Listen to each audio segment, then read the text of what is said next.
श्री गर्ग संहिता के गोलोक खंड के 7वां अध्याय को समाप्त करेंगे। 91वें श्लोक से प्रारंभ करेंगे। पिछले वीडियोज़ में 50वें श्लोक तक समाप्त हो गया था, जिसमें हम देख रहे थे कि असुरों और देवताओं का युद्ध चल रहा है।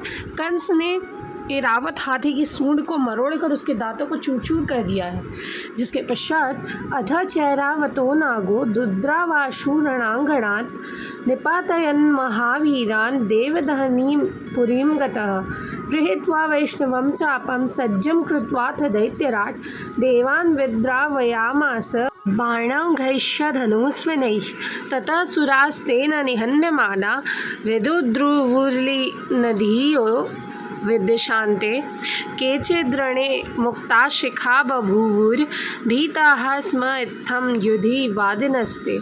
अब तो ऐरावत हाथी उस सम्रांगण से तत्काल भाग चला।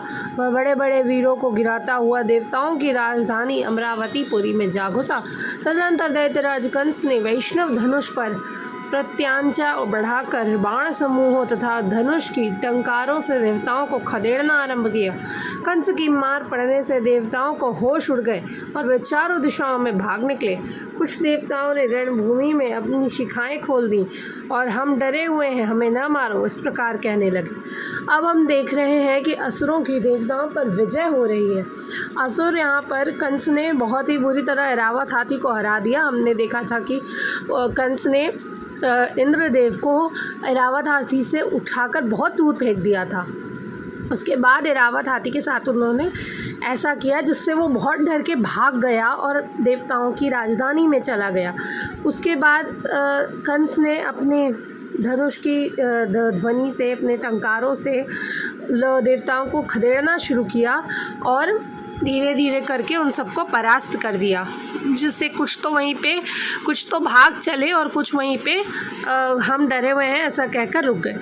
जिसके पश्चात केची तथा प्रांजलयो तिदीनवत् सन्न्यस्तशस्त्रा युधि मुक्तकच्छाः स्थातुं रणे कंसन्द्रिदेव सम्मुखे गतेप्सिताः केचिदतीव विह्वलाः इत्थं स देवान् प्रगतान् निरीक्ष्य तान् नीत्वा च सिंहासनमात्तपत्रवत् सर्वैस्तदा दैत्यगणैर्जनाधिपः स्वराजधानी मथुरां समाययौ। कुछ लोग हाथ जोड़कर अत्यंत दीन की भांति खड़े हो गए और अस्त्र शस्त्र नीचे डालकर उन्होंने अपने अधो वस्त्र की लांग भी खोल डाली। कुछ लोग अत्यंत व्याकुल हो युद्ध स्थल में राजा कंस के सम्मुख खड़े होने तक का साहस न कर सके। इस प्रकार देवताओं को भागा हुआ देख वहाँ के छत्र युद्ध सिंहासन के साथ लेकर नरेश्वर कंस समस्त दैत्यों के साथ अपनी राजधानी मथुरा को लौट गया।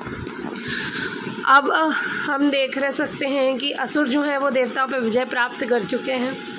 कुछ लोग यहाँ पे, कुछ लोग जो थे वो हाथ जोड़कर दीन की भांति, गरीब की भांति खड़े हो गए, अपने अस्त्र शस्त्र त्याग दिए और अपने नीचे का वस्त्र भी उतार दिया।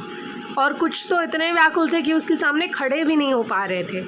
उसके बाद ऐसा करते हुए कंस ने क्या किया कि देवताओं को भागा हुआ देख वहाँ का जो छत्र युक्त सिंहासन था उसको साथ ले गया और अपनी राजधानी मथुरा को लौट गया। इति श्रीमद् गर्ग संहितायां गोलोक खंडे श्री नारद बहुलाश्व संवादे दिग्विजय वर्णनम नाम 7वां अध्यायः। इस प्रकार श्री गर्ग संहिता में गोलोक खंड के अंतर्गत श्री नारद बहुलाश्व संवाद में दिग्विजय वर्णन नामक 7वां अध्याय पूरा हुआ। धन्यवाद। जय श्री राधे कृष्ण।